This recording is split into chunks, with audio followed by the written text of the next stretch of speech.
اللهم صل على محمد وآل محمد আল্লাহ পাক মজলিস ও রহমত এবং সাকিনা বর্ষণ করতে থাকেন। শুধু তাই নয়, জাকিরিনদেরকে কেন্দ্র করে আল্লাহ পাক ফেরেশতাদের মধ্যে আলোচনাও শুরু করেন। তা জাকিরিনদের ফজিলত বুঝেন তো, কত ফজিলত, কত দাম। অথচ আমরা অনেকেই জিকির করি না। এই মাজলিস এত গুরুত্বপূর্ণ, এত দামি। বুখারী রওয়ায়াতের মধ্যে আসছে, ফেরেশতারা পাখনা দিয়া ঘিরতে ঘিরতে প্রথম আসমান পর্যন্ত গোটা এরিয়াকে ফেরেশতারা ঘিরা ফেলায়। নবী পাক সাল্লাল্লাহু আলাইহি ওয়াসাল্লাম ফরমান, আল্লাহর তরফ থেকে একদল ফেরেশতা দুনিয়াতে আসছে জাকিরিনদের খোঁজে, কাজের খোঁজে।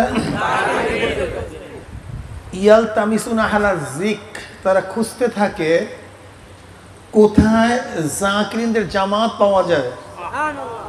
তারা খুঁজতে থাকে,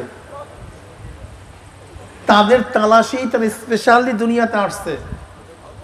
ইন্না লিল্লাহি মালাইকা ইয়াতুফুনা ফিত তুরুক ইয়ালতামিসুনা আহলা যিকর, তারা বিভিন্ন পথে ঘুরিয়া বেড়ায়, বিভিন্ন জায়গায় ঘুরিয়া বেড়ায়, কাদের খোঁজে? কথা বলেন। অন্য কোন শব্দ এখানে আল্লাহর রাসূল রাগান না। ইয়ালতামিসুনা আহলা যিকর, কোথায় জাকিরিনদের জামাত পাওয়া যায়, এদেরকে খুঁজিয়া বেড়ায়। যখনই ফেরেশতাদের দলের মধ্য থেকে কোনো এক দল জাকিরিনদের খোঁজ পেয়েই বসে, একদল আরেক দলকে ডাক দেয়, তানাদাও হালুম্মু ইলা হাজাতিকুম, ভাই জলদি আস।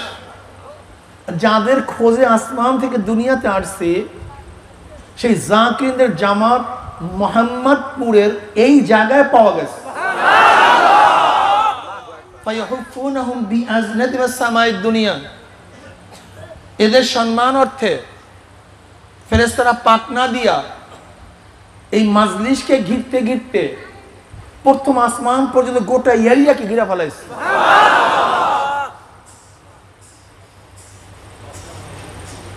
ফায়াসআলুহুম রাব্বুহুম আযজা ওয়া জাল্লা ওয়া আ'লাম মিনহুম মা ইয়াকুলু ইবাদি।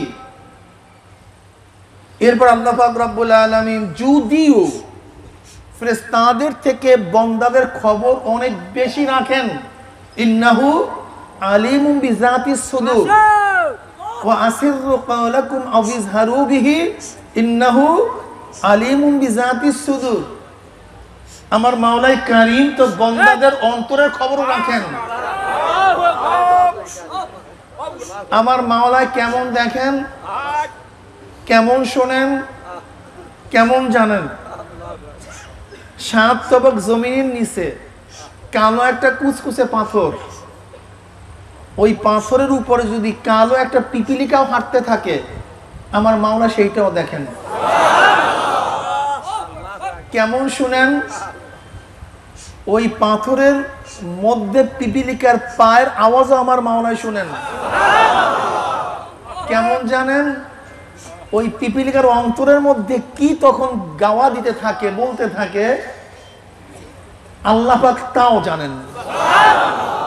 ওয়াসিরু কাওলাকুম আও ইজহারু বিহি ইন্নাহু আলিমুম বিযাতিস সুদূর।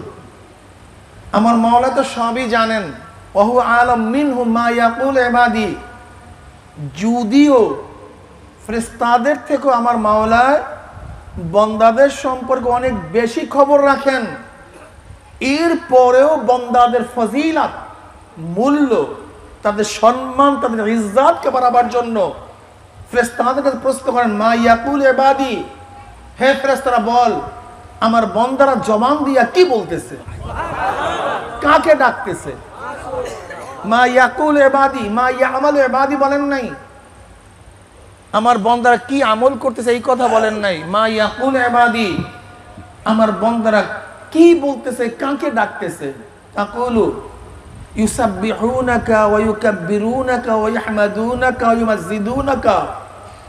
ফেরেশতারা জবাব দেয়, মাওলা হে, তোমার বান্দারা বসিয়া বসিয়া জবান থেকে সুবহানাল্লাহ, সুবহানাল্লাহ, ইউসাব্বিহুনাকা ওয়া ইয়াহমাদুনাকা, আলহামদুলিল্লাহ, ওয়া ইউকাব্বিরুনাকা, আল্লাহু আকবার, আল্লাহু আকবার,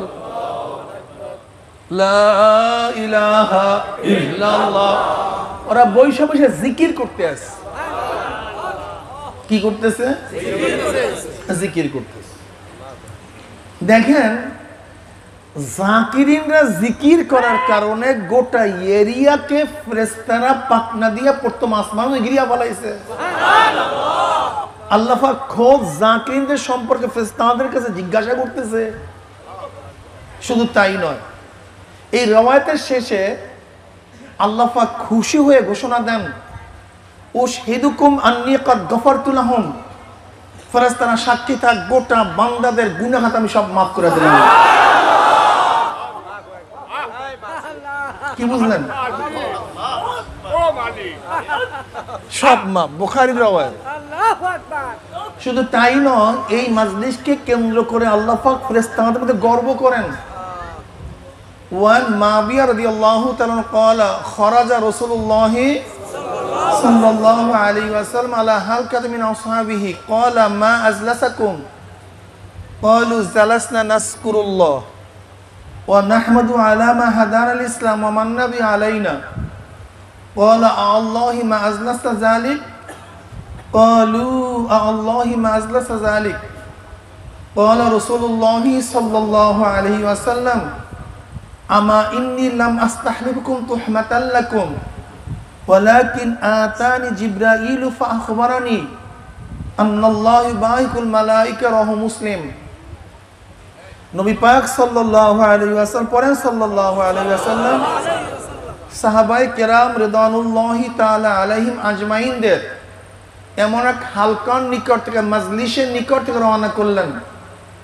নবী পাক সাল্লাল্লাহু আলাইহি ওয়াসাল্লাম প্রশ্ন করলেন, সাহাবারা এখানে বসছো কেন, কি করতেছো? সাহাবারা জবাব দিলেন, নাসকুরুল্লাহ, আমরা বৈশা বৈশা মাওলার জিকির করতেছি, মাওলার প্রশংসা করতেছি। আল্লাহর হাবিব কসম কাটলেন, আল্লাহর কসম, তোমরা যেই জবাব দিছো উদ্দেশ্যে বসছো। সাহাবারাও কসম কাটলেন, আল্লাহর কসম, আমরা যেই জবাব দিছি উদ্দেশ্যেই বসছো, অন্য কোনো উদ্দেশ্যে বসে নাই। দুজাহানের সর্দার আলাইহিস সালাতু ওয়াস সালাম বললেন, হ্যাঁ আমার সাহাবারা, জানো আমি কেন কসম কাটছি? এই মাত্র আমার কাছে জিবরাইল আসছে, আমাকে খবর দিয়া গেল আল্লাহ পাক তোমাদেরকে নিয়ে ফেরেশতাদের মধ্যে গর্ব করতে আছে। মুসলিম শরীফের হাদিস, সহিহ হাদিস। তা জাকিরদেরকে নিয়ে কে গর্ব করে? আল্লাহ। অন্য রওয়ায়াতের মধ্যে আসছে, মা মিন কওমিন ইসতামাউ ইয়াসকুল্লাহ তাআলা লা ইউরিদুনা বিযালিকা ইল্লা ওয়াজহাহু ইল্লা নাদাহুম মুনাদি মিনাস সামাই আন কুমু মাগফুরান লাকুম কদ বুদ্দিলাস সাইয়্যাতুকুম হাসানাত। তিবরানির মধ্যে, মাসনাদ আহমদের মধ্যে, মাজমাউল জাওয়াইদের মধ্যে রওয়ায়াত আসছে, যখন কোন সম্প্রদায় একমাত্র মাওলাকে রাজি খুশির উদ্দেশ্যে জিকিরের মাজলিস বসিয়া যায়, যখন জিকিরের মাজলিস ছাড়তে থাকে, একদল আহ্বানকারী ফেরেশতা আসমান থেকে ডাক দিয়ে বলে, জাকিরিন সুসংবাদ শোন, আল্লাহ পাক তোদের গুনাহ খাতা মাফ করে দিয়েছে। শুধু মাফ করছে তাই নয়, তোমাদের সমস্ত গুনাহকে আল্লাহ পাক নেকের দ্বারা পরিবর্তন করে দিয়েছে। যাই হোক, আমি জিকিরের ফাজাইল আর বেশি বয়ান করব না। সহিহ হাদিস থেকে, হাদিসের কিতাব থেকে আমি আপনাদেরকে দুই একখানা হাদিস শুনাইলাম। কি বুঝলেন জিকিরের ফজিলত? অথচ দেখা যায় আমাদের মাঝে এমন অনেক মানুষ আছে যারা জিকির করতেই চাই না।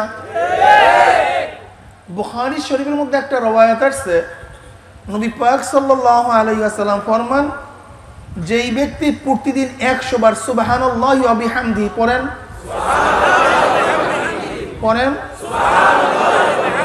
শুধু এতটুকু, 100 বার সুবহানাল্লাহ, 100 বার আলহামদুলিল্লাহ পড়বে, নবী পাক সাল্লাল্লাহু আলাইহি ওয়াসাল্লাম ফরমান, ওই ব্যক্তির গুনাহ যদি সাগরের ফানা পরিমাণ হয়, আল্লাহ সব মাফ করে দিবেন।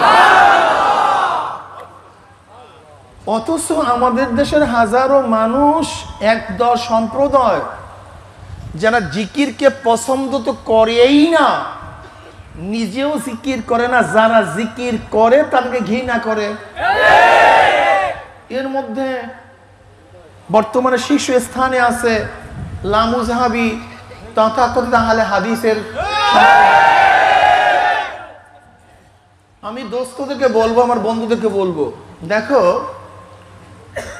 ইসলাম নিয়ে ষড়যন্ত্র প্রথম থেকেই ছিল। সরদার দো আলম আলাইহিস সালাতু ওয়াস সালাম যখন ইসলাম নিয়ে আসছে তখন ষড়যন্ত্র শুরু হয়েছে। মুসা আলাইহিস সালাতু ওয়াস সালাম যখন মুজিজা দেখাইলেন, সমস্ত জাদুকররা ঈমান এনে মুসা আলাইহিস সালাতু ওয়াস সালাম সামনে আল্লাহর কাছে সিজদায় পড়ে গেলেন। তখন ফেরাউন কি বলছে যে এই জাদুকরদের সাথে মুসার আগে একটা কন্ট্রাক্ট হয়ে গেছে, একটা কন্ট্রাক্ট হয়ে গেছে যে সবার সামনে পরাজিত হবে, মুসা দেশ দখল করবে, কিপ্তি থেকে ধ্বংস করবে, বনি ইসরায়েলকে বের করে দিবে। কাদের সাথে ষড়যন্ত্র হয়েছে? এই জাদুকরদের সাথে মুসার ষড়যন্ত্র হয়েছে, ডাইভার্সন করে দিস। সরদার দো আলম আলাইহিস সালাতু ওয়াস সালাম যখন ইসলাম নিয়ে আসছে তখন আবু জাহিল্লা সে ষড়যন্ত্র শুরু করছে। জাদুকর, অতন্ত্রবাদী, এই কবি, এই লোভী, এই ক্ষমতা দখল করতে চায়, ষড়যন্ত্র শুরু করছে। কথা ঠিক না? আজও ইহুদিরা ষড়যন্ত্রের মাধ্যমে ইসলামকে ধ্বংস করার চক্রান্ত করতেছে। সেই ষড়যন্ত্র নাম হলো গজওয়ায়ে ফিকরি। কি ভাই? গজওয়ায়ে চিন্তা যুদ্ধ। কি যুদ্ধ? যুদ্ধ দুই প্রকার, একটা হলো সম্মুখ যুদ্ধ, আর একটা হলো চিন্তা যুদ্ধ। সম্মুখ যুদ্ধে যদি কেউ হারে দ্বিতীয়বার জিতার আশা করা যায়, কিন্তু চিন্তার যুদ্ধে যদি একবার কেউ হারে কিয়ামত পর্যন্ত আর জিতার কোনোদিন আশা করা যায় না। তোমাদেরকে বুঝতে হবে, আজকে খ্রিস্টানদের মধ্যে 12টা গ্রুপ। এই 12টা গ্রুপ কে করছে? এক ইহুদি বাদশা, সে খ্রিস্টানদের উপরে খুবই ক্ষিপ্ত ছিল, সহ্যই করতে পারতো না, সমস্ত খ্রিস্টানদের কতল করত, যখনই পাইতো কতল করে ফেলতো। কিন্তু এরপরও খ্রিস্টানদেরকে দমানো যাচ্ছে না। ওই ইহুদি বাদশার উজির বলতেছে, ঈমান তো কলবের মধ্যে থাকে, তলোয়ারের আঘাতের মাধ্যমে সেখান থেকে ঈমান বের করা যায় না, রক্ত বের করা যায়। ঈমান বের করা, কোন তলোয়ারের মধ্যে ঈমান বের করা যায় না, ফাঁসির মধ্যে ঈমান বের করা যায় না, অত্যাচার এবং ধ্বংসের মধ্যে ঈমানকে ধ্বংস করা যায় না। ঈমান এমন এক জায়গায় লুকায়িত অবস্থায় থাকে যেখান থেকে কোনো জিনিস কেউ কোনোদিন ঈমানকে বের করতে পারে না। আসহাবুল উখদুদের সেই সমস্ত মানুষদেরকে এই ইহুদি বাদশা তৈলের মধ্যে ভিজায়া দিছে। আপনার জানছেন, কোরআনের মধ্যে আসছে, এক মহিলার বাচ্চা তার কোলের থেকে নিয়ে যখন আগুনের মধ্যে ভিজায়া দিছে, তৈলের মধ্যে ভিজায়া দিছে, তখন মহিলার অবস্থা কি হতে পারে? ঈমানের মধ্যে নড়বড় শুরু হয়ে গেছে। তখন ওই বাচ্চা তৈলের মধ্য থেকে বলতেছে, আম্মু আমি জান্নাতের মধ্যে আছি, কোনো টেনশন নাই।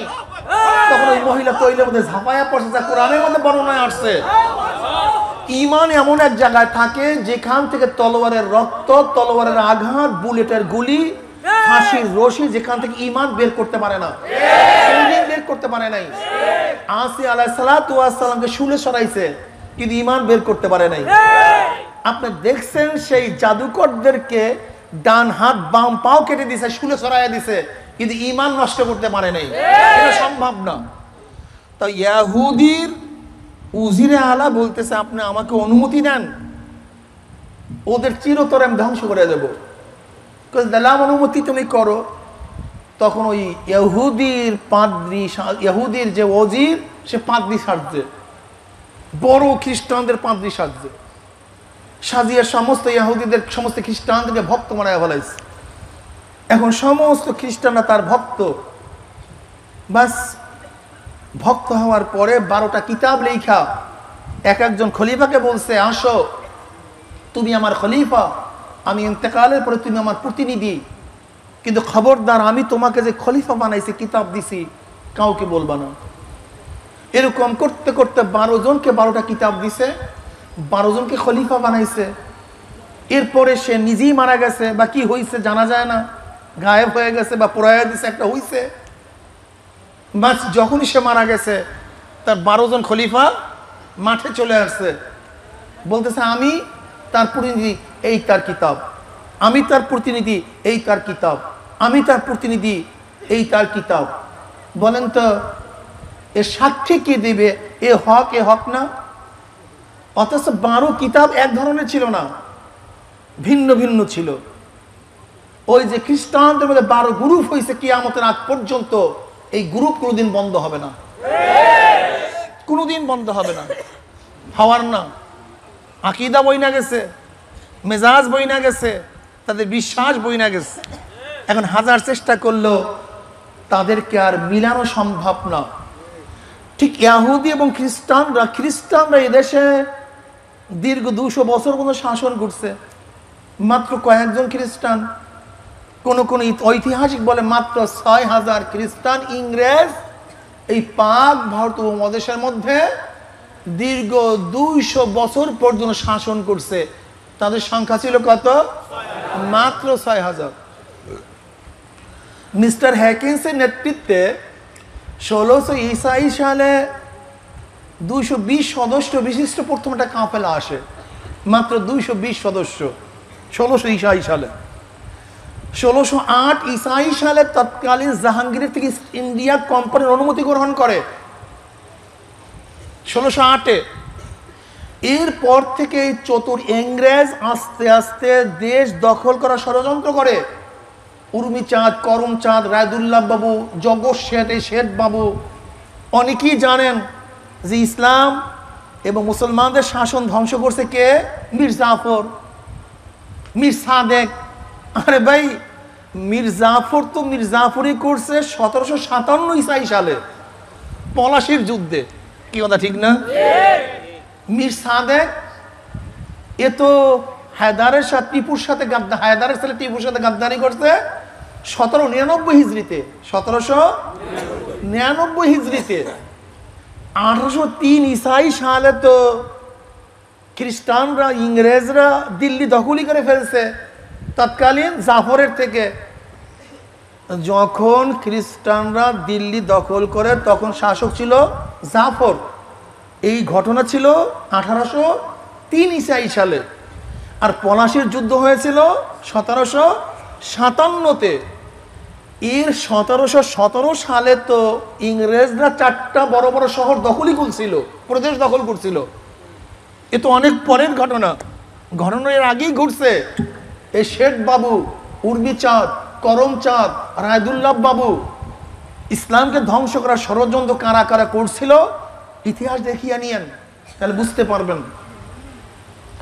যাই হোক, এই মাত্র কয়েকজন ইংরেজ গোটা পাক উপমহাদেশের উপরে শাসন করলো কিভাবে?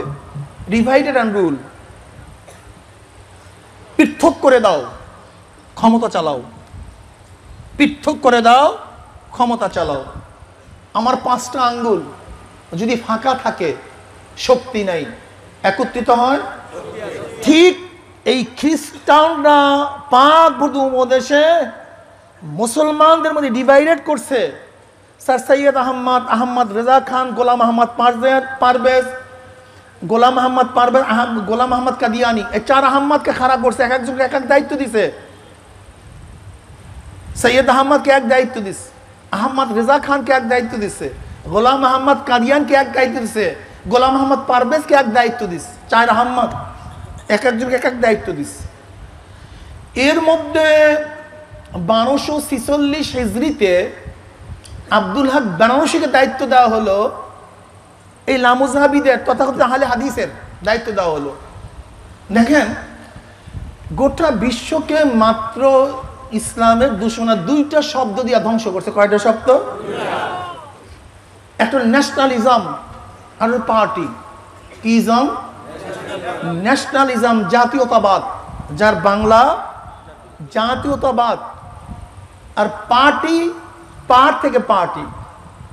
আগে গোটা বিশ্বের মুসলমান দেশগুলি ছিল একটা দেশ, আমি মুসলিম, আমার দেশের নাম ইসলামিক দেশ, সমস্ত সাম্রাজ্য ছিল একটা, কিন্তু ন্যাশনালিজম করার কারণে এখন সব দেশগুলি পার্ট হয়ে গেছে। আগে Iran, Turan, Iraq, Kuwait, Saudi, Oman সব ছিল একটা দেশ। এখন জাতীয়তাবাদ, আমি আরব্য, তুই হিন্দুস্তানি, তুই বাঙালি, তুই আরবি, তুই কোয়েতি, তুই ইরাকি, তুই ওমানি, এই জাতীয়তাবাদ। আমি বাঙালি জাতি, তুই হিন্দুস্তানি জাতি, তুই ইংরেজি জাতি, তুই আরবি জাতি, তুই তুর্কি জাতি, তুই পুস্ত জাতি। অথচ মুসলমান ছিলাম, খ্রিস্টান, ইহুদি, মোরশেদ, ওরা সব এক। আল কুফরু মিল্লাত ওয়াহিদা, আল মুসলিম মিল্লাত ওয়াহিদা। সমস্ত কাফের এক আর সমস্ত মুসলমান এক, সব এক। কিসের আরবি, কিসের ইংরেজি, কিসের ফার্সি, কিসের উর্দু, সমস্ত মুসলমান এক, এর মধ্যে কোনো পার্থক্য নাই। কি কথা ঠিক না? যেরকম রক্ত রক্ত লাল, কালোর মধ্যেও লাল, সাদার মধ্যেও লাল, কোনো পার্থক্য নাই, ঠিক মুসলিমের মধ্যে কোনো পার্থক্য নাই, সব আমরা এক ছিলাম। কিন্তু জাতীয়তাবাদ করে সব আলাদা করছে দেশগুলি। এখন সমস্ত দেশগুলি খণ্ডিত হওয়ার কারণে ইরাক কোয়েতকে আক্রমণ করে, কোয়েত ইরাককে আক্রমণ করে, সৌদি ইয়ামানের উপরে বোমা ফেলা, ইয়ামান সৌদির উপরে। কারণ কি? আমি তো মুসলিম না, আমি আরবি। আমি তো মুসলিম না, আমি ইয়ামানি। আমি তো মুসলিম না, আমি কোয়েতি। আমি তো মুসলিম না, আমি ইরাকি। জাতীয়তাবাদ সমস্ত দেশগুলোকে আলাদা করেছে। শব্দ শুধু একটা, ন্যাশনালিজম। এই ন্যাশনালিজম করার পরও খ্রিস্টানরা পুরো সাকসেস হয় নাই। যদিও ন্যাশনালিজম করিয়া মুসলমানের বৃহত্তম শক্তিকে ধ্বংস করছে, এরপরও মুসলিমরা তাদের দেশের মধ্যে ইসলাম পালন করতেছিল। এরপর আসলে পার্টি, পার্ট থেকে পার্টি, একজনের 7 সন্তান, সবাই ইসলাম, আমি মুসলিম, আমার আল্লাহ এক, আমার নবী এক, আমার কিতাব কোরআন, সরদার দো আলমের সব জিনিস আমার হাদিস। কি কথা ঠিক না? এইটা ছিল সমস্ত মুসলমানদের এক। এখন করছি পার্টি, পার্ট থেকে পার্টি। আব্দুল্লাহ 7 সন্তান, আগে ছিলাম এক পার্টি, সেটা কি? আমি মুসলমান। এখন কি? আওয়ামী লীগ, বিএনপি, জাতীয় পার্টি, জাসদ, ন্যাপ, বাসদ। আগে ছিলাম এক মুসলিম হিসাবে, এখন পার্টি হিসাবে ভিন্ন। আগে একই মুসলমানের ঘরের থেকে মুসলমানের পক্ষে লাঠি নামতো 7টা, এখন একই মুসলমানের ঘরের থেকে মুসলমানের বিপক্ষে লাঠি নামে 7টা।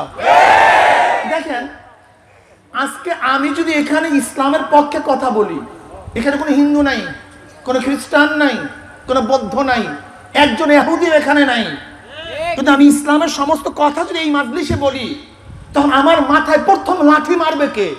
ওই পার্টির লোক। সে যেই পার্টি হোক না কেন, সে কি বলবে? তুই এই কথা বললি কেন?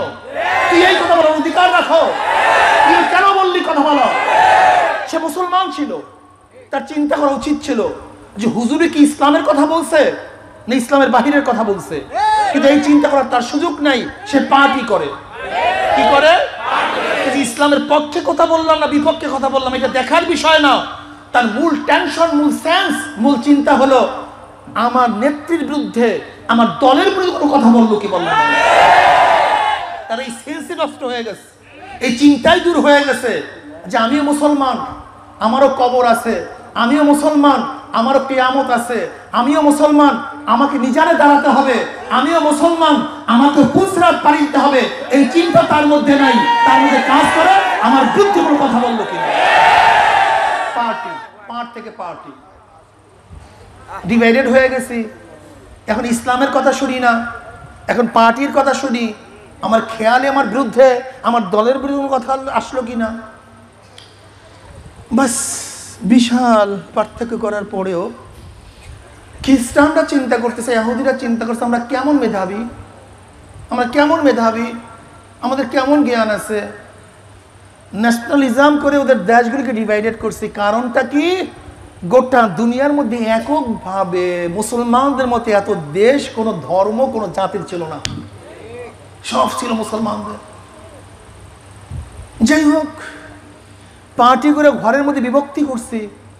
এখন মুসলমানের সন্তানরা মাঠের মধ্যে রক্ত ঝরায়, মাথা ফাথায়, খুন করে, সব দেখতেছি, ভালোই লাগতেছে খ্রিস্টানদের, ইহুদিদের।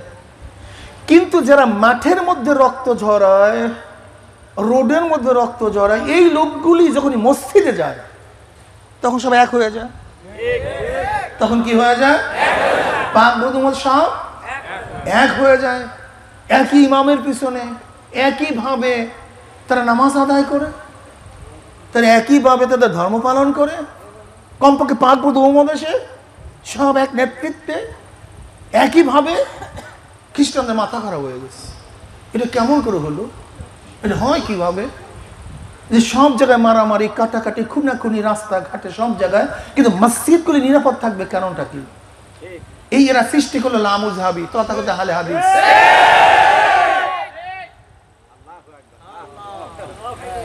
এই সৃষ্টি করছে আহলে হাদিস। আমি আপনাকে প্রশ্ন করতে চাই, আহলে হাদিস কি আগে ছিল না হানাফি আগে ছিল? জবাব দেন। কারণ ইমামে আজম আবু হানিফা রাহমাতুল্লাহ জন্ম তো 80 হিজরিতে, আর আব্দুল হক বেনারসি লামুজহাবি সৃষ্টি করছে 1246 হিজরিতে। 1200 আর কোথায় 80 হিজরি? তার মৃত্যু হলো 150 হিজরি। ইমাম আজম আবু হানিফা রাহমাতুল্লাহ ইন্তেকাল করছেন কত হিজরিতে? 150 হিজরিতে। তার জন্ম 80 হিজরি। আর আব্দুল হক বেনারসির মাধ্যমে আহলে হাদিস নামীয় সম্প্রদায় সৃষ্টি হয়েছে 1246 হিজরি। প্রায় 1200 বছর, প্রায় 1150 বছর পর। এখন আমি আপনাকে প্রশ্ন করতে চাই, 1150 বছর পর্যন্ত আমরা যারা ছিলাম তারা সব গুমরা, সব মুশরিক, সব জাহান্নামী। আর তোমরা 1246 হিজরিতে যে নতুন এক ধর্ম সৃষ্টি করছো, এরা সব নাজি, এরা সব জান্নাতি। তোমার মাথার মধ্যে এটা ঢুকাইছে কি? প্রথমে এই প্রশ্ন করো, তুমি অন্য প্রশ্ন পরে করো। আগে তুমি এই প্রশ্ন মাথার মধ্যে নাও, এটা আমার মধ্যে কে ঢুকাইছে? আমার লামুজাবি বাবারা, তোমার সাথে আমার ঝগড়া নাই, কোনো শত্রুতা নাই। কিসের শত্রুতা তোমার সাথে আমার? তোমার বাড়ি এক জায়গায়, আমার বাড়ি এক জায়গায়। আমি এখান থেকে চলে যাব, তুমিও চলে যাবা তোমার বাড়িতে। কিসের ঝগড়া তোমার সাথে আমার? তুমিও যেই কবরে যাবো, আমি তো সেই কবরেই রওনা করছি। আমার জব আমাকে দিতে হবে, তোমার জব তুমি দিবা। কিন্তু আমি প্রশ্ন করতে চাই, প্রায় 1150 বছর পর্যন্ত আমরা যে আমল করলাম, সেই আমল কাবিলে কবুল না, গ্রহণযোগ্য না। তুমি মাত্র যে নতুন ধর্ম সৃষ্টি করেছ, তুমি নাজি হয়ে যাবা, জান্নাতে চলে যাবা, আর আমরা সবাই শিরক করতেছি, সবাই মুশরিক হয়ে গেলাম। তোমার মাথার মধ্যে এটা কে ঢুকেছে বাবা? এই প্রশ্ন আগে করো। শোনো, তোমাকে মনে রাখতে হবে, খ্রিস্টান এবং ইহুদিরা ওরা দেখছে এই গোষ্ঠীগুলি রোডে ঘাটে মারামারি কাটাকাটি করে, মসজিদের মধ্যে একই সাথে নামাজ পড়ে। এরপরে সৃষ্টি করা হয়েছে লামুজহাবি, তথাকথিত আহলে হাদিস। এতদিন মারামারি করছো মাঠে রোডে, এখন মারামারি করবে মসজিদে।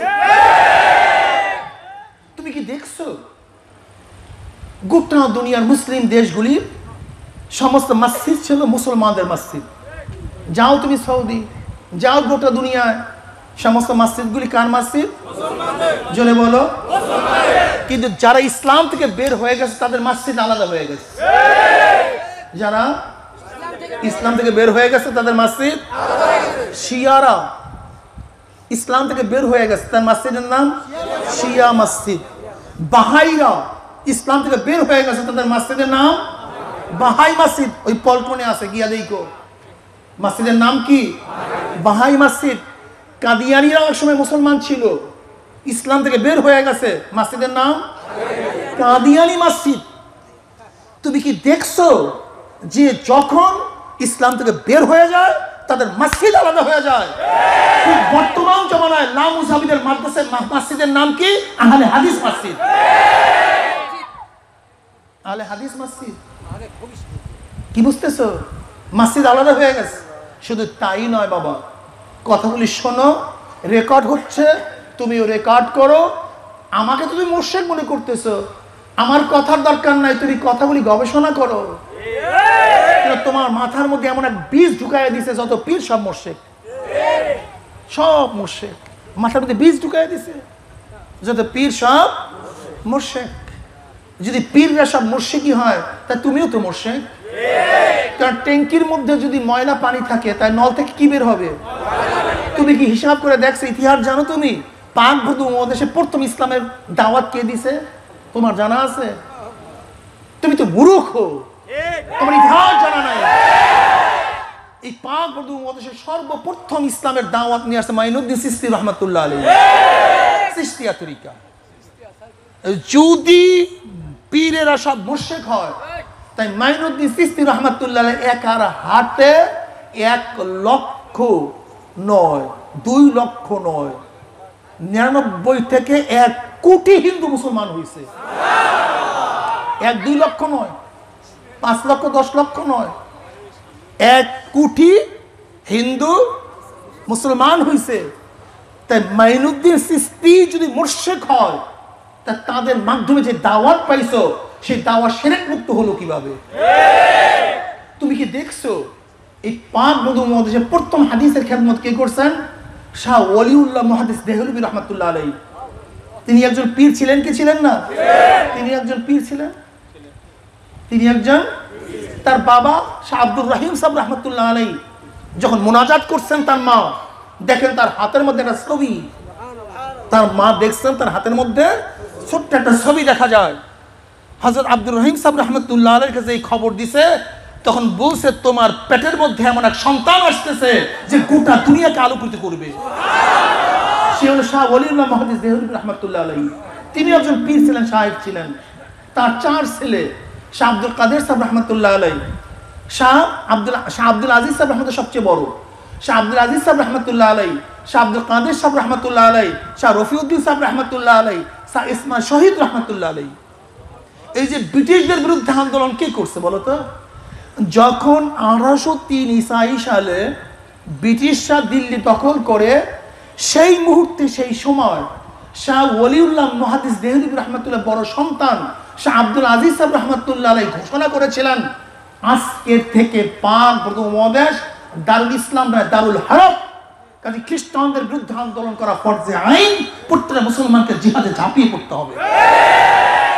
আজকে যে লাল সবুজের পতাকা দেখো, বাংলাদেশের যে পতাকা দেখো, এর বীজ বপন হয়েছিল 52, 69, 70, 71 না, আজকে স্বাধীনতার বীজ বপন হয়েছিল 1803 ইসাই সালে। এই 1803 ইসাই সালে ব্রিটিশ বিরোধী আন্দোলন শুরু হয়েছিল।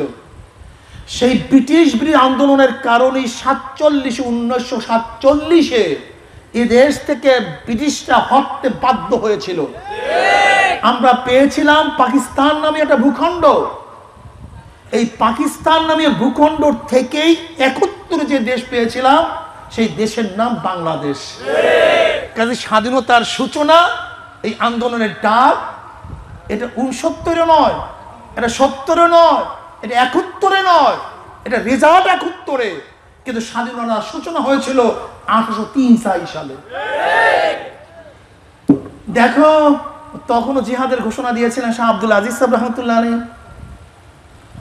সে একজন পীর ছিলেন।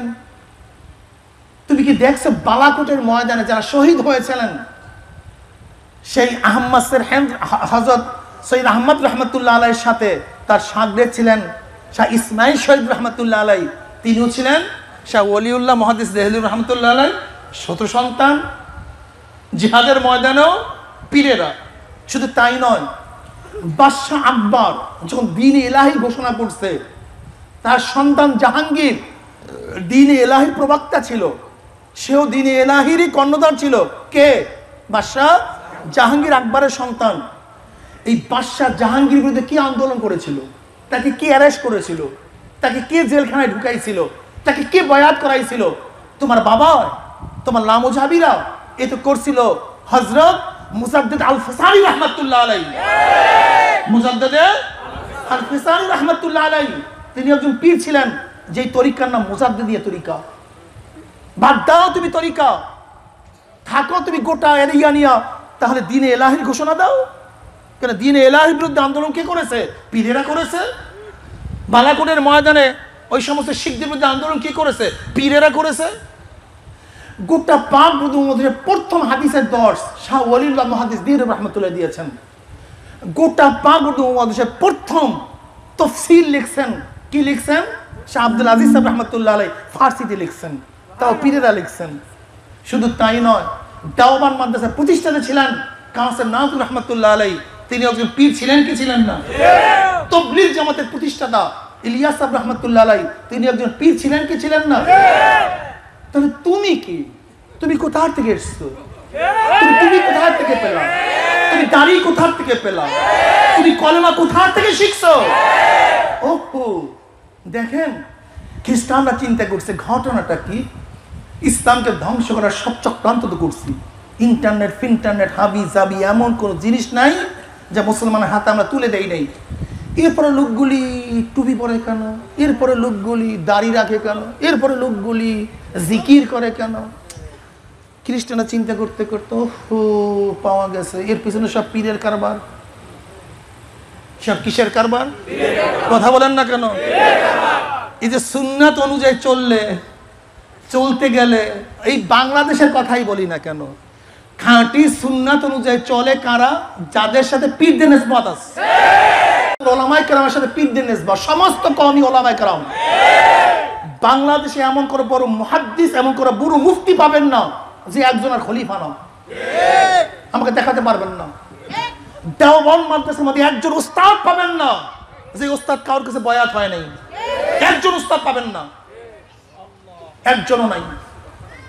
তা দেওবন্দ থেকে তাবলীগের সূচনা, দেওবন্দ থেকে কওমিয়ার সূচনা, দেওবন্দ থেকে পীর মুরিদের সূচনা। আজকে বাংলাদেশে দেখবেন যারা পীর মুরিদের মাসলাকের মধ্যে আছে, চাই সে তাবলীগে থাকুক, কোন এক আলেমের নিসবতে থাকুক, সবাই মূল গোড়া একজন শায়েখ, একজন পীর।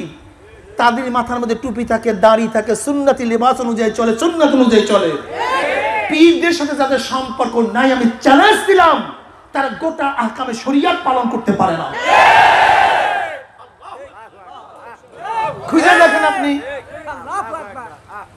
দেখেন খুঁজা, ওরা ফতুয়া দিয়া বাড়াবে, টুপি লাগে না, দাড়ি লাগে না, টাই পরলেও কোনো অসুবিধা নাই, প্যান্ট শার্ট পরলেও কোনো ক্ষতি নাই, বেপর্দা হলে কোনো ব্যাপার না। মসজিদের মধ্যে টেলিভিশন লাগাইয়া ফেলাইছে, নামাজের মধ্যে হাসাহাসি শুরু করছে, নামাজকে খেল তামাশার বস্তু বানাইছে, নামাজকে খেল তামাশার বস্তু বানাইয়া ফেলাইছে। আল্লাহ আমাকে মাফ করুন আমাদের সবাই। এদের টেনশন, বারের মধ্যে মদখোররা মদ নিয়ে পড়ে আছে, কোনো টেনশন তাদের মাথার মধ্যে নেই। আজকে বেঈমান হয়ে যাইতেছে হাজারো মুসলমান, কোনো টেনশন তাদের মধ্যে, কোনো আন্দোলনে তাদেরকে দেখা গেছে নাকি? যত ভণ্ডামির বিরুদ্ধে তারা নাই। এদের মূল টেনশন হলো মাযহাব। তুই নামাজ পড়লি কেন? তুই মসজিদে না ঢোক, তোকে নিয়ে কোনো টেনশন নেই। তুই মসজিদে ঢুকলি কেন? মসজিদে না যান, আপনার কাছে ওরা যাবে না। কিন্তু যখনই মসজিদে যাবেন, গিয়ে বলো ভাই আসছেন তো সালাদটা করে সহি করে নেন, সালাদটাকে একটু সহি করে নেন। মসজিদে যে ঢুকে নেই তাকে নিয়ে টেনশন নেই, যে ঢুকছে তার মধ্যে সন্দেহ, তার মধ্যে সন্দেহ। ভিন্ন একটা গোষ্ঠী বানাইতেছে, তাদের মসজিদ আলাদা, তাদের মাদ্রাসা আলাদা, তাদের গ্রুপ আলাদা, একটা ভিন্ন গোষ্ঠী সৃষ্টি করতেছে, ভিন্ন একটা গোষ্ঠী। খেয়াল করে দেখেন আপনি, এবং দেখবেন এদের মত, এদের চিন্তা, এদের ভাবনা সম্পূর্ণ আলাদা। সাধারণ মুসলমানদের সাথে জ্ঞান ধারণা কিচ্ছু মিল নেই।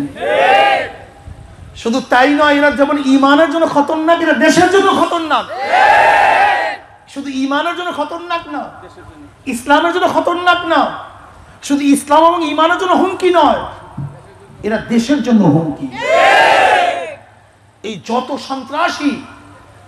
সন্ত্রাসী হামলা চলছে, এদের অধিকাংশ কেন বলতে গেলে সবই যারা এই কাজগুলি করতেছে সব লামুজাহাবিতে সে সম্পৃক্ত। আর একটা কথা মনে রাখতে হবে, খবরদার ভুল বুঝবেন না, সৌদি আরবে কিন্তু কেউ আহলে হাদিস না। সৌদি আরবে হেরেমের ইমাম বলেন, কাবার ইমাম বলেন, মদিনার ইমাম বলেন, সমস্ত ইমামরা কিন্তু সবাই হাম্বলি মাযহাব, মাযহাবের অনুসারী। ওরা কিন্তু লা মুযহাবি না, সম্পূর্ণ ভুল। হানাবেলারাও আমিন জোরে পড়ে, হানাবেলারাও রফুল ইয়াদাইন করে, আমাদেরকে ধোঁকা দিয়া ফেলায়। দেখো ওরাও ইমাম আমিন জোরে পড়ে, আমরাও আমিন জোরে পড়ি, ওরাও হাত মারে, আমরাও হাত মারি। ওইটা কিন্তু লা মুযহাবিতে হাত মারা না, ওইটাকে লা মুযহাবি ইমাম আমিন না, ওটা ইমাম আহমদ হাম্বলের আমিন, ইমাম আহমদ হাম্বলের রফুল ইয়াদাইন। মনে রাখতে হবে, সৌদি আরবের আমিন আর বাংলাদেশের আমিন কিন্তু এক আমিন না। ক্লোজলি আবার কেমন কথা? আচ্ছা বলেন তো, ডাক্তারের ছুরি এবং ডাকাইতের ছুরি এক ছুরি না ভিন্ন ছুরি? কেন? একই দেখতে, সবই তো এক, ভিন্ন হবে কেন? উদ্দেশ্য। আচ্ছা বলেন তো, ডাকাইতের অস্ত্র আর পুলিশের অস্ত্র এক অস্ত্র না ভিন্ন অস্ত্র? একই তো, সব একই অস্ত্র। অবৈধ টাকা আর বৈধ টাকা এক, তো একই তো টাকা। হ্যাঁ আরে মিয়া, এতটুকু বুঝলে বোঝেন না কেন? চুরির টাকা আর বৈধ টাকা এক রকমের না বাহ্যিক দেখতে? বাহ্যিক, কিন্তু কামাইয়ের পদ্ধতি এক না। ঠিক ডাকাইতের অস্ত্র আর পুলিশের অস্ত্র বাহ্যিক দৃষ্টিতে এক, কিন্তু এক অস্ত্র না। ডাক্তারের ছুরি আর ডাকাইতের ছুরি এক ছুরি না। এক ছুরি হলো মানুষকে হেফাজত করার জন্য, সেটা ডাক্তারের ছুরি, আর মানুষকে খুন করার জন্য ডাকাতের ছুরি। মানুষকে মারার জন্য হলো ডাকাতের অস্ত্র, আর মানুষকে হেফাজত করার জন্য পুলিশের অস্ত্র। সৌদির আমিন হলো ইমাম আহমদ হাম্বলের মাযহাবের আমিন, আর বাংলাদেশের লা মুযহাবির আমিন হলো ফিতনার আমিন, ঝগড়ার আমিন, ধ্বংসের আমিন। দুই আমিন এক আমিন না, বাহ্যিক দৃষ্টি এক, কিন্তু মূলে এক না, উদ্দেশ্য ভিন্ন, সম্পূর্ণ ভিন্ন উদ্দেশ্য। আমি চ্যালেঞ্জ দিয়ে বললাম, এই ইমাম আহমদ হাম্বল রাহমাতুল্লাহ আলাইহির কোন লোক যারা আমিন আসতে পড়ে তাদেরকে গালি দেয় না। আমি চ্যালেঞ্জ দিলাম, গালি দিবে না। ইমাম আহমদ হাম্বল রাহমাতুল্লাহ কোন লোক যদি রফুল ইয়াদাইন না করে, তাকে এই ফতুয়া দিবে না, তোর নামাজ হয় নাই, এই ফতুয়া দিবে না। ইমাম আহমদ হাম্বল রাহমাতুল্লাহ, শাফি রাহমাতুল্লাহ কোন লোক যদি কোনো ব্যক্তি ইমামের পিছে কেরাত না পড়ে, এই ফতুয়া দিবে না, তোর নামাজ হয় নাই, এই ফতুয়া দিবে না, এই ফতুয়া দিবে না। আমিও সৌদির জেলখানায় ছিলাম, এই লা মুযহাবিন আমাকে অ্যারেস্ট করাইছে। আল্লাহ পাক 41 দিন পর আমাকে এখান থেকে বের করছে, এবং সেখানে সৌদি সরকারের মেহমান হিসেবে আমি ছিলাম, আসছি, এবং তারাও আমাদের দাওয়াতে আসছে। করছে ওরা ভিন্ন, হয়ে গেছে ভিন্ন। ওরা আমাদেরকে ধ্বংস করার জন্য অ্যারেস্ট করাইছে, কিন্তু আল্লাহ পাক রব্বুল আলামিন সৌদি সরকারের সাথে সংযোগ করে দিয়েছে। সেখানে ওলামায়ে কিবারের যে বড় আলেম, সে তখন চরমনায় এসে মাদ্রাসায় দর্শও দেয়, মাদ্রাসায় পড়ায়। কি কথাটা বুঝাতে পারছি? সেখানে আমি দেখছি, আমি সেখানে হানাফি অনুযায়ী আমল করতাম। কোন শাফি এবং আহমদ হাম্বল রাহমাতুল্লাহ আলাইহি কোন শাগরেদরা, অনুসারীরা এই কথা তো একদিনও আমাকে বলে নাই যে ভাই তোমার নামাজ তো হয় না, একদিনও তো বলে নাই। বরং তারা আমাকে শ্রদ্ধা করতো, সম্মান করতো, আমার পিছনে নামাজ পড়তো ওরা। হ্যাঁ,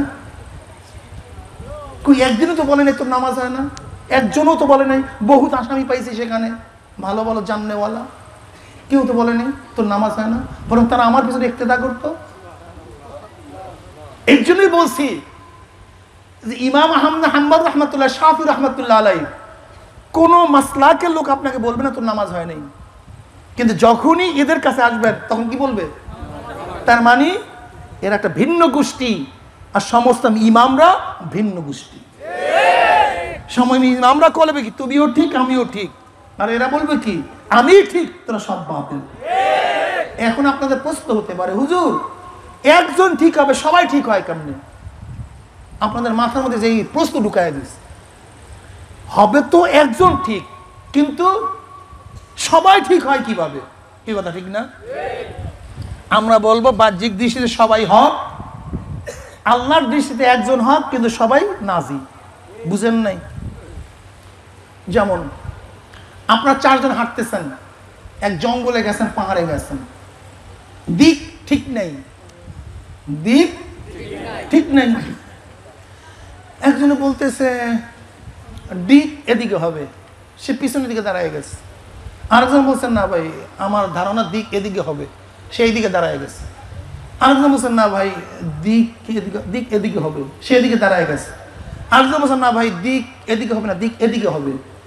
চারজন চার দিকে নামাজে দাঁড়ায় গেছে। এখন আপনার ফতুয়া দেন তো চারজনের নামাজ হবে?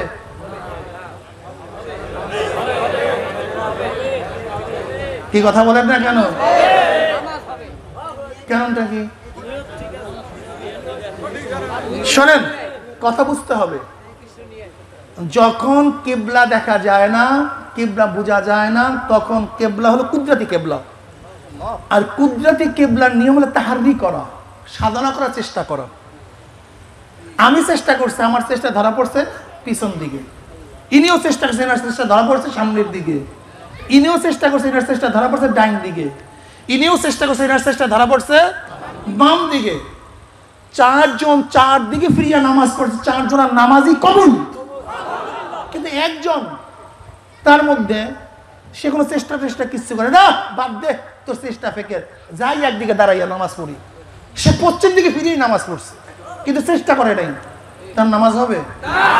দেখেন খুব ভালো মতো বুঝবেন, বিপরীত দিকে ফিরে নামাজ পড়ছে তার নামাজ সহি। কিন্তু যেই ব্যক্তি চেষ্টাবিহীন পশ্চিম দিকে ফিরে নামাজ পড়ছে তার নামাজ বাতিল। ইসলাম বুঝো, আগে ইসলাম বোঝার চেষ্টা করো, আগে ইসলাম বুঝো, তারপর ইসলাম অনুযায়ী কাজ করো। চারজন ইমাম ইসলাম বুঝার জন্য চেষ্টা করছে, কারা ভুল সিদ্ধান্ত দিল তাদের সমস্ত মাসালা হক, তাদের মধ্যে চেষ্টা পাওয়া গেছে, তাদের মাসালা হক। আর তোরা যদি চিন্তাবিহীন চেষ্টাবিহীন ফতুয়া দাও, যদিও ফতুয়া সহি হয়, তাহলে সেটা বাতিল, সেটা বাতিল, সেটা বাতিল। এর জন্য চারজন ইমামই হক, কেউ বাতিল না। তারা চেষ্টা করছে, সাধনা করছে।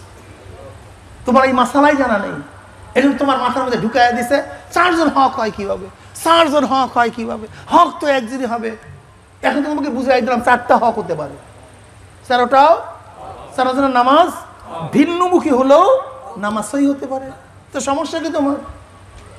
তোমার সমস্যা কি? যাই হোক, আমি আপনাদেরকে বলতে চাই আমার বন্ধুরা, যদি পীর মুরিদ শিরক হয়, মুশরিকি হয়, তাহলে ট্যাঙ্কির মধ্যে পানি, সেই পানির থেকেই যদি তুমি নলকূপ থেকে, নলের থেকে পানি নাও, ট্যাপের থেকে পানি নাও, সেই পানি তো সেই অনুযায়ী হবে। তাই পাক উপমহাদেশে পীর মুরিদের মাধ্যমে ইসলাম আসছে। তোমার বাবা, তোমার দাদা, তোমার তালয় কিভাবে ইসলাম পাইছে খুঁজে দেখো। কি কথা ঠিক না? তাদের থেকে যে ইসলামের ধারাবাহিকতা ঠিক থাকে, আর যদি সেটি ইসলাম সহি হয়, তাই পীর মুরিদিও কি আসলে পীর শব্দের অর্থই বুঝি না। আবার পীরের নামে একদল লোক ভণ্ডামি শুরু করছে, কবর পূজা, মাজার পূজা, দেওয়ানবাগি, রাজারবাগি, আট রশি, চন্দ্রপাড়া, বাইশ ভান্ডারী, সুরেশ্বর।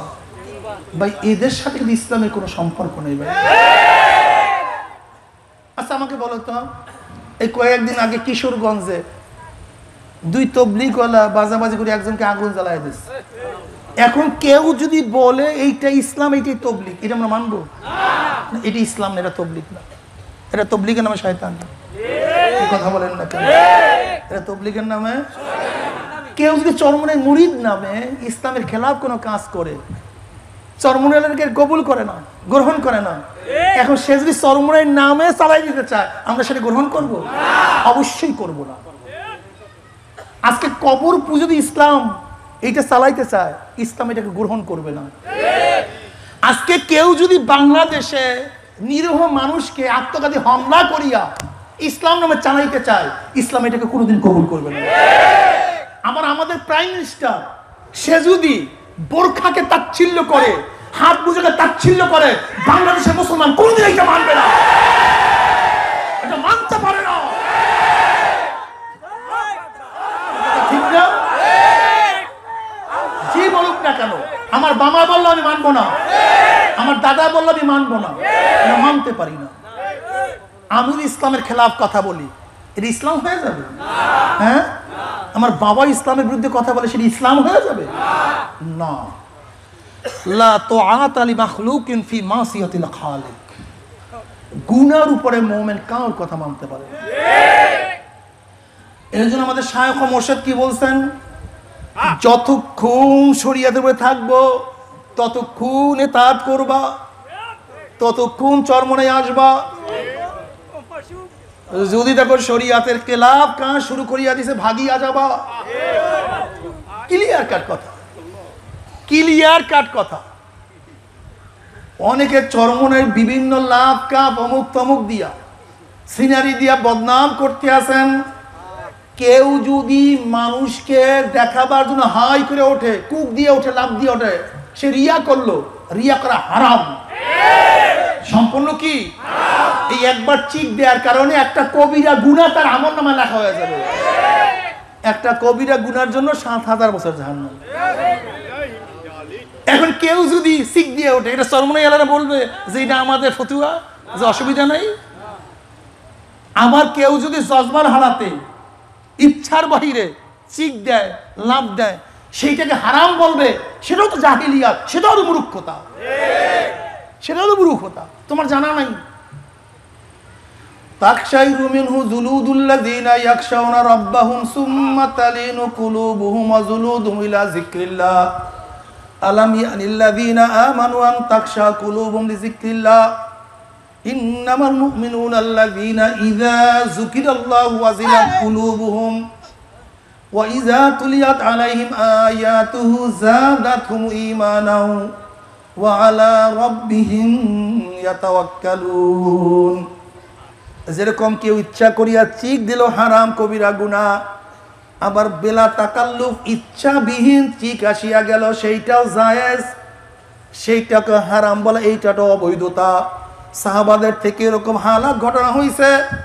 এই বয়ান আমি একদিন চরমনাই মাহফিলে বিশদভাবে আলোচনা করছি, শুনিয়া নিও। জজবা একটা ভিন্ন জিনিস। হযরত মূসা আলাইহিস সালাতু ওয়াস সালাম জজবা আসছে, তিনি উত্তর পাহাড়ে বেহুশ হইয়া পড়িয়া গেছেন। নবী পাক সাল্লাল্লাহু আলাইহি ওয়াসাল্লাম কাঁদতে কাঁদতে কাঁদতে কাঁদতে রাত্র কাটায়া দিয়েছেন। ওমর ইবনে খাত্তাব রাদিয়াল্লাহু তাআলা সামনের কাতারে কাঁদছেন, পিছনের কাতার থেকে কান্নার আওয়াজ পাওয়া গেছে। সরদার দু আলম আলাইহিস সালাতু ওয়াস সালাম যখন দুনিয়া থেকে বিদায় হয়ে গেছে, ওমর ইবনে খাত্তাব রাদিয়াল্লাহু তাআলা বললেন, আল্লাহ নবী মারা যায় নাই। কেউ কথা বললি, এই তোরা কি কথা বলস, তোরা কি কথা বলস, তোরা কি বলছো আল্লাহ নবী মারা গেছে? যদি এই কথা বলো তলোয়ার দিয়া কাটিয়া ফেলাবো। কে বলছেন? কেউ কাছেই যাইতে পারে না। ওমরের যখন আবু বকর সিদ্দিক রাদিয়াল্লাহু বললেন, ওমা মুহাম্মাদুন ইল্লার রাসূল কদ খালাত মিন ক্বাবলিহির রাসূল আফা ইম্মাতা আও কুতিলান কালাবতুম আলা আকাবিকুম ওয়ালা ইয়ানকালিব আলা আকিবাইহি ফালা ইয়াদুরুল্লাহা শাইয়া। এই আয়াত ঠিক আছে না? এই আয়াত যখন নাজিল হইল, তিনি বললেন, হযরত আবু বকর সিদ্দিক রাদিয়াল্লাহু বললেন, হযরত ওমরের হাতের থেকে আস্তে তলোয়ার পড়ে গেল। ওমর ইবনে খাত্তাব কি বললেন, আমি ভাবলাম এই আয়াত মাত্র নাজিল হয়েছে। মাত্র সেই আয়াত ভালো মতোই জানতেন। আমাকে বলেন এটা কি, আমাকে বলেন এটা কি? আরে মানুষ এত মূর্খ হয় কেমনে? ওমর ইবনে খাত্তাবের মতো লোক তলোয়ার নিয়ে ঘোরে আর বলতেছে, কেউ যদি বলো আল্লাহ নবী মারা গেছে কতল করে ফেলাবো, কেউ কাছেই যাইতে পারে না। আবু বকর সিদ্দিক রাদিয়াল্লাহু যখন এই আয়াত বললেন, হাতের থেকে তলোয়ার পড়ে গেছে, এবং তিনি বললেন, আমি ভাবছি এই আয়াত মাত্র নাজিল হয়েছে। এবং তিনি এই কথা বলেন, আবু বকরের মুখের থেকে এই আয়াত শোনার পরে এই আয়াতের মর্ম আমার যত বেশি বুঝে আসছে, এর আগে আমি এত মর্ম বুঝে আসে নাই। তাহলে নিজে নিজেই শুনলেই হয় না, নিজে নিজে পড়লেই হয় না, অপরের মুখের থেকে শোনার মধ্যে ভিন্ন একটা তাসির আছে। অথচ এই আয়াতের হাফেজ ছিলেন হযরত ওমর ইবনে খাত্তাব রাদিয়াল্লাহু তাআলা, তিনি হাফেজ ছিলেন, এই আয়াতের হাফেজ ছিলেন তিনি, কিন্তু জানছেন। কিন্তু আবু বকরের মুখের থেকে যখন শুনছেন তখন তাসির হয়েছে, নিজে জানা থাকতেও তাসির হয় নাই। এর জন্য শায়েখের মুখের থেকে একই শোনা জিনিস জানার পরেও যে তাসির হয়, নিজে নিজে পড়লে সেই তাসির হয় না। আমরা যে বয়ান করি প্রতিদিন কি নতুন বয়ান করি নাকি? হ্যাঁ, এই যে আয়াত এ তো ওমর ইবনে খাত্তাব বারবার শুনছে, বারবার তেলাওয়াত করছে, সে তো হাফেজ। কিন্তু যখন আবু বকরের মুখের থেকে শুনছে তখন তাসির ভিন্ন হয়ে গেছে। আমি কথাটা বুঝাতে পারছি? এটা ভিন্ন জিনিস বাবা। এর জন্য তোমাদেরকে মনে রাখতে হবে, একজন উস্তাদ চাই, নয়তো ওই সমাজ আবু বকর আয়াত তেলাওয়াত না করতো, লামুজাবিদের ভাষায় যদি নিজে নিজে কোরআন পড়িয়া নেওয়া লাগতো, নিজে নিজে যদি হাদিস শিখিয়া নেওয়া লাগতো, তাহলে অবস্থাটা কি হইতো আমাকে বলেন তো? যদি কোনো মুরব্বী না লাগে তোমাদের ভাষায়, কোরআন আছে না, হাদিস আছে না, তোমাদের ভাষা তো এইটা, কারোর কাছে যাইতে হবে কেন? তা আবু বকরের মুখের থেকে ওমরকে আয়াত শুনাইতে হবে কেন? সে জানে না, সে পড়ে নাই, সে মর্ম জানে না, কি বুঝলা কও? বাবার বোঝার চেষ্টা করো, বুঝলে বোঝা যাবে, আর না বুঝলে তোমাকে বোঝাবার ক্ষমতা কেউ নাই। তুমি কি দেখো না, হাজারো মানুষ কোরআন শুনছে, কোরআন পড়ছে, কিন্তু সরদার দো আলম আলাইহিস সালাম মুখের থেকে যখনই কোরআনের বাণী কানের মধ্যে ঢুকছে অমনি তাসির হয়ে গেছে, অমনি তাসির। হাজারো মানুষ ওয়াজ জানে। আব্বাজান রাহমাতুল্লাহ আলাইহি একসময় বয়ান করতেন, একজন আলেম সমাজের মাঝখানে, সমস্ত বড় বড় উলামায়ে কেরাম ছিল। হযরত হাফিজুর রহমানুল্লাহ যখন ইতিকাফ করতেন, হযরতের সাথে বহুত উলামায়ে কেরাম ইতিকাফে থাকতেন, আব্বাজানও তার সাথে ইতিকাফে বসছেন। একদিন হাফিজুর রহমান বলতে আছেন, তুমি একটু বয়ান করো। যখন তিনি বয়ান শুরু করলেন, মনে হয় যেন উলামাদের মাঝখানে একটা হায়বাত শুরু হয়ে গেছে, ঝালঝালা পয়দা হয়ে গেছে। একজন বড় আলেম লাফ দিয়ে উঠিয়া বলতে আছে, আমার মনে হয় জীবনে আয়াতগুলো আমি প্রথম শুনছি, এবং এই বয়ানে এত তাসির আমি আর কোনোদিন বুঝতে পারি নাই। একই বয়ান, কি ভাবতেছে? এ আমার যুবক বাবার, আমার মুরব্বী বাবারা, পর্দার মা বোনেরা, দিন খুবই সঙ্গীন, দেশ খুব সঙ্গীন, জমানাও খুব সঙ্গীন। খবরদার হিসাব নিকাশ না মিলাইয়া কেউ মাওলার কবরে যাইও না। হাসিবু ক্বাবলা আন তুহাসাবু, হিসাব নেওয়ার আগে হিসাব নাও, হিসাব নেওয়ার আগে হিসাব নাও, হিসাব নেওয়ার আগে হিসাব নাও। নামাজ পড়ার সংখ্যা বেশি, নামাজ কাজার সংখ্যা বেশি, রোজার সংখ্যা বেশি, রোজা কাজার সংখ্যা বেশি। চোখের দিকে ন্যাক বেশি করছো না গুনার কাজ বেশি করছো? এই কানের দ্বারা কি ন্যাকের আওয়াজ বেশি ঢুকাইছো না গুনার আওয়াজ বেশি ঢুকাইছো? জবান দ্বারা কি গুনাহ বেশি করছো, ন্যাকের কাজ বেশি করছো? এই চোখের দ্বারা কি ন্যাকের দিকে বেশি তাকাইছো না গুনার দিকে বেশি তাকাইছো? হাতের দ্বারা কি ন্যাক বেশি করছো না গুনার কাজ বেশি করছো? এই পার দ্বারা কি ন্যাকের দিকে বেশি হাঁটছো না গুনার দিকে বেশি হাঁটছো? এই অন্তরের দ্বারা কি গুনার চিন্তা বেশি করছো না ন্যাকের চিন্তা বেশি করছো? গুনাহ যা করছো তওবা করতে পারছো কি পারো নাই? গুনাহ যা করছো তওবা করতে পারছো কি পারো নাই? তওবা যা করছো আমার মাওলানা মাফ করছে কি করে নাই? খবরদার হিসাব নিকাশ না মিলাইয়া কেউ মাওলার কবরে যাইও না। আল্লাহ যুবক বাবা, বাবারে পাথেও ছাড়া কেউ পথ চলিও না। পাথেও ছাড়া কেউ পথ চলতে গেলে ঘাটে ঘাটে পথে বদল ধাক্কা খাইতে হয়, লাঞ্ছিত হইতে হয়। যেরকম তুমি বরিশাল যাবা, দেখো তোমার রিক্সা ভাড়া কত, বেবি ভাড়া কত, বাস ভাড়া কত, লঞ্চ ভাড়া কত, খাবার হোটেলে কত টাকা লাগবে। যদি হিসাব নিকাশ না মিলায় রওনা করো, যখন রিক্সা চড়বা যদি টাকা নাই বলো, অমনি রিক্সাওয়ালা ঘাট ধরিয়া ধাক্কা মারবে। যদি বাসে বলো টাকা নাই, অমনি তোমাকে কন্ট্রাক্টর ধাক্কা দিয়া পালাইয়া দেবে। যদি হোটেলে গিয়ে বলো টাকা নাই, কান মলতে মলতে বলবে তুই এত পেটুক কেন হইছ, টাকা ছাড়া কেন খাইতে বলছো। যেরকম দুনিয়ার পাথেও বেরিত পথ চলতে গেলে ঘাটে ঘাটে পথে পথে লাঞ্ছিত হইতে, অপমানিত হইতে হয়। হে আখিরাতের মুসাফিরের দলেরা, হে কিয়ামতের মুসাফিরের দলেরা, হে মিজানের মুসাফিরের দলেরা, হে পুলসিরাতের মুসাফিরের দলেরা, খবরদার হিসাব নিকাশ না মিলাইয়া কেউ মিথ্যা বিছানায় শুইও না। নাফরমান বদমাশ বা ইমান যখন মৃত্যু আসার খাইয়া পড়িয়া যাবে, হঠাৎ স্বপ্নের মধ্যে দেখতে পাবে জাহান্নামের দরজাগুলি টাস টাস করিয়া খুলিয়া গেছে, জাহান্নামের আগুন ধাউ ধাউ ধাউ ধাউ করে জ্বলতে আছে। আল্লাহ আজরাইলের মাথা আসমানে পাওতার জমিনে এক হাত মাসিক আর এক হাত মাগরিবে, নীল রঙের দিঘির মতো বড় বড় দুইটা চক্ষু, তার সমস্ত পশমের গোড়া দিয়ে শুধু আগুনের ঝিলকি বাইর হইতে আছে। এই অবস্থা দেখে আর নাফরমান রূহ আর বাইর হইতে চাইবে না, রূহটা থর থর থর থর করে কাঁপতে থাকবে। আজরাইল আলাইহিস সালাতু ওয়াস সালাম যে করুণ দৃষ্টিতে তাকায়া থাকবে। 360টা মুখামে রূহটা দৌড়াদৌড়ি করতে থাকবে। আজরাইল আলাইহিস সালাতু ওয়াস সালাম গুসা হইয়া রূহটার পরে এমন জোরে থাবা মারবে, থাবার সরে কলিজার রগগুলি সিরিয়া সিরিয়া নিয়ে যাইবে। এই দুনিয়াতে তোমাকে আমাকে আর কেউ রাখতে পারবে না। আল্লাহ আল্লাহ তুমি আমাদের সবাইকে মাফ করিয়া দাও।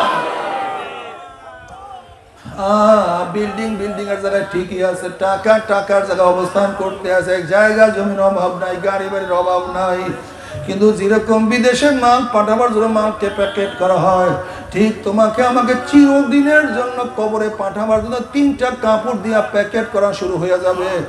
আগা পাছায় মাজায় বান দিয়া 3টা বান দিয়া খাটিয়ার মধ্যে উঠাইয়া জানাজা দিয়া সবাই চিরদিনের জন্য আরামের বাড়ির থেকে ফালাইয়া দিবে, গাড়ির থেকে নামাইয়া দিবে, আরামের বিছানার পরিবর্তে মাটির মধ্যে শোয়াইয়া দিবে, মাথার নিচের দিকে বালিশটা টান দিয়া ফালাইয়া দিবে। তোমাকে আমাকে দাফন করিয়া সবাই এসে ঘরের মধ্যে বাতি জ্বালাইবে। তোমার আমার কবরের মধ্যে বাতি জ্বললো কি জ্বললো না কেউ কিন্তু খবর নিতে পারবে না। আমার মার ওই খবর না না কোন কোন নাফরমানের কবরের 2 পাশের মাটি এত জোরে চাপ মারবে, চাপের সুরে এক পাজরের হাঁটি আর এক পাজরে লাগাইয়া ফেলাইবে। আল্লাহ রে আমার মাওলা, আল্লাহ তুমি আমাদের সবাইকে মাফ করিয়া দাও। কি বলবো, আমি একবার খুলনা সফরে ছিলাম, এক ব্যক্তি তার ছেলেকে আমার সাথে দেখা করাবার জন্য নিয়ে আসছে। ব্যক্তি বলছে আমার ছেলেটা হাফেজ, দেখেন আমার ছেলেটা কি বলতে চায়। আমি ছেলেটাকে ডাক দিলাম, বাবা তুমি কি বলতে চাও বলো। বলে হুজুর আমার বাড়ির দরজায় একটা কবরস্থান, আমি যখন সন্ধ্যার পরে ঘরের থেকে নামলাম, হঠাৎ যখন আমার নজর কবরের দিকে পড়ছে, কবরের মধ্যে দেখি আগুন।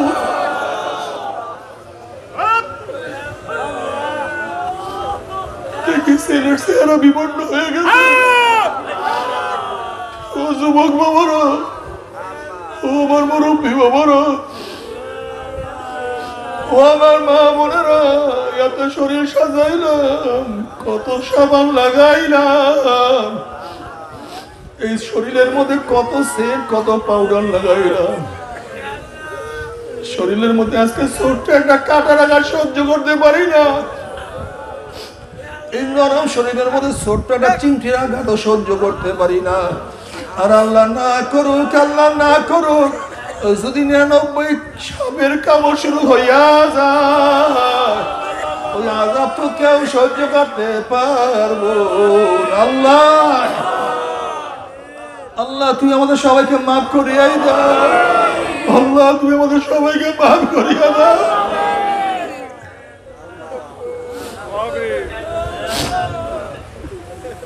বাবা তুমি কি দেখো না কত মানুষকে দাফন করি আমরা আসছি, আজকে তাদের নামও মনে নাই, চেহারাও মনে নাই, তাদের চিন্তা আমাদের মাথার মধ্যে নাই রে বাবা। আমাদেরকে দাফন করিয়া চলিয়া আসবে, আমাদের কথা সবাই ভুলিয়া যাবে। আল্লাহ না করুক, আল্লাহ না করুক, আমার মাওলা যে আমাদের কথা ভুলিয়াই যায়, আর উপায় নাই। কিয়ামতের ময়দানে এত মারাত্মক জায়গা, ইয়াউমা ইয়াফিরুল মারউ মিন আখিহি ওয়া উম্মিহি ওয়া আবিহি ওয়া সাহিবাতিহি ওয়া বানিহি, যেই কিয়ামতের ময়দানে আপন ভাই ভাই পরিচয় দেবে না, মা ছেলের পরিচয় দেবে না, ছেলে মায়ের পরিচয় দিবে না, বাবা ছেলের খবর নেবে না, ছেলেও বাবার খবর রাখবে না, বন্ধু বান্ধব সব লাপাত্তা হইয়া যাবে, নেতারা সব হারায়া যাবে, এমনকি নবীরা পর্যন্ত বলবেন নাফসি নাফসি নাফসি, মাওলা আমাকে বাঁচাও আমাকে বাঁচাও আমাকে বাঁচাও।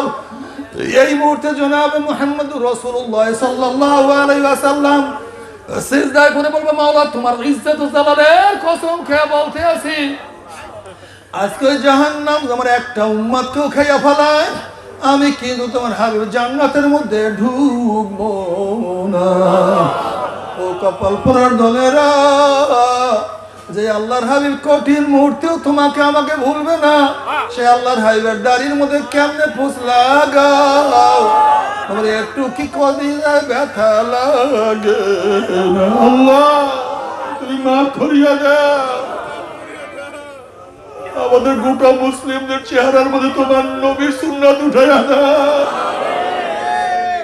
তোমার নবীর সুন্নাতকে দেখতে যেন পছন্দ হয়, সেই চক্ষু আমাদের সবাইকে তুমি দিয়ে দাও আল্লাহ।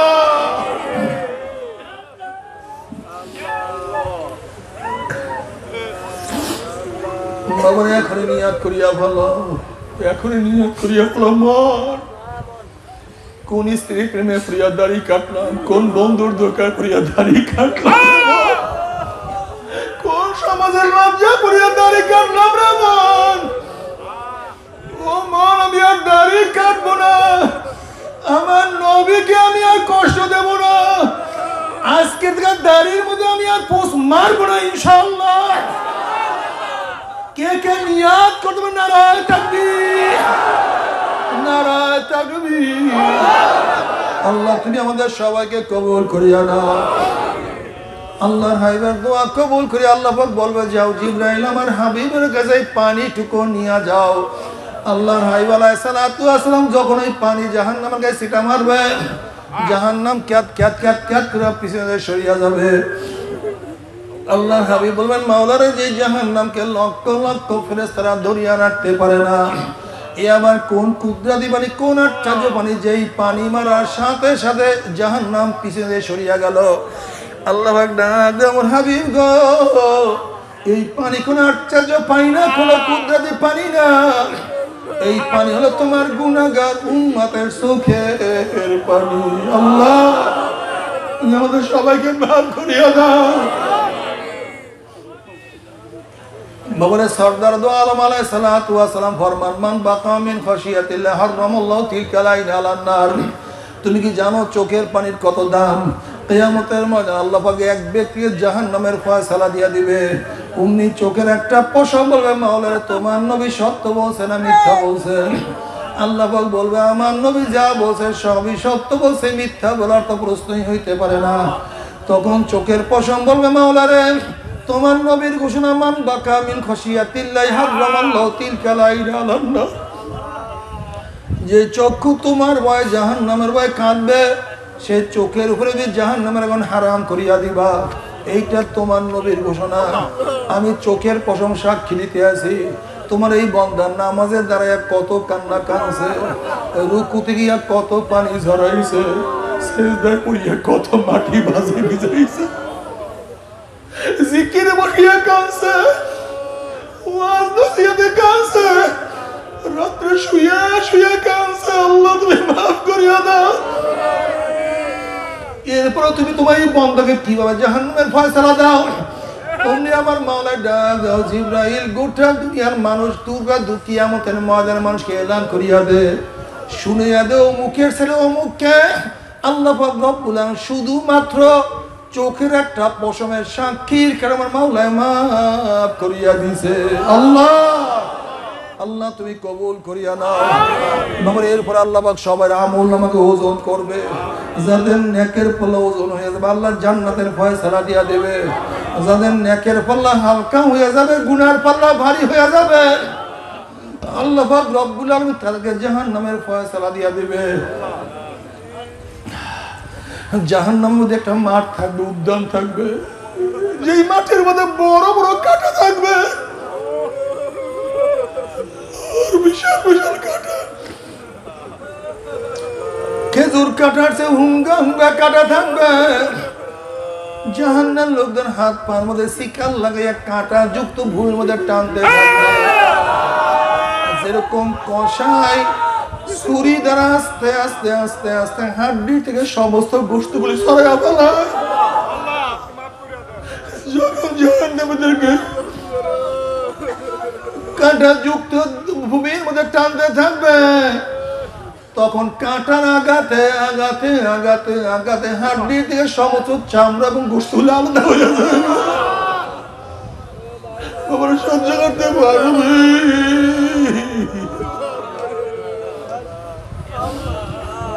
আজাব তো কেউ সহ্য করতে পারবো না।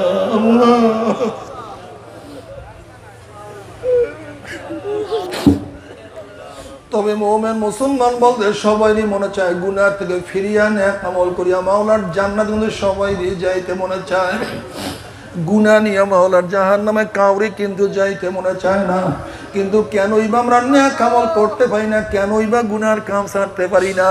এর মূল কারণ হলো আপনার এবং আমার পিছনে নফস এবং শয়তান লাগিয়া রইছে। এই নফস এবং শয়তানকে ফেরার জন্য যে কোনো একজন হক্কানি আল্লাহর ওলির হাতে হাত দিতে হবে রে বাবা। খবরদার, বর্তমান জমানায় পীর মুরিদমে ভেজাল, ব্যবসা, দলাদলি, হিংসা, হাসাদে প্রদ হয়ে গেছে। সমস্ত আল্লাহর ওলির একমত যেই পীরের 5 জন মুরিদের মধ্যে কম পক্ষে 3 জনকে দেখবা আলহামদুলিল্লাহ সুন্নাত মাফিক আমল কালাম মজবুত হইয়া যাইতে আছে, গুনার কাম ছাড়তে আছে, নেকের আমল ধরতে আছে, কলম নরম হইয়া চোখে পানি আসতে আছে। বৃক্ষতর নাম কি, ফলে পরিচয় আমি চরমোনাই বুঝি না। চরমোনায় দাওয়াত, প্রশংসা, প্রচার প্রসার করার জন্য আসিনি রে বাবা। চরমোনায় যাওয়ার তোমার কোনো দরকার নাই, কোনো দরকার নাই, কোনো দরকার নাই। তুমি যার কাছে গিয়া পারো গুনার কাম ছাড়ো, নেকের আমল ধরো, কলম নরম করিয়া চোখে পানি নিয়ে মাওলার কবরে যাইয়া। যেরকম দুনিয়ার ঘরে আগুন লাগলে পানি ছাড়া নিবানো যায় না, ঠিক তদ্রুপ তোমার এবং আমার গুনার দ্বারা যে জাহান্নামের আগুন জ্বলিয়া রইছে, চোখের পানিও ছাড়া কিন্তু জাহান্নামের আগুন নিবানো সম্ভব না।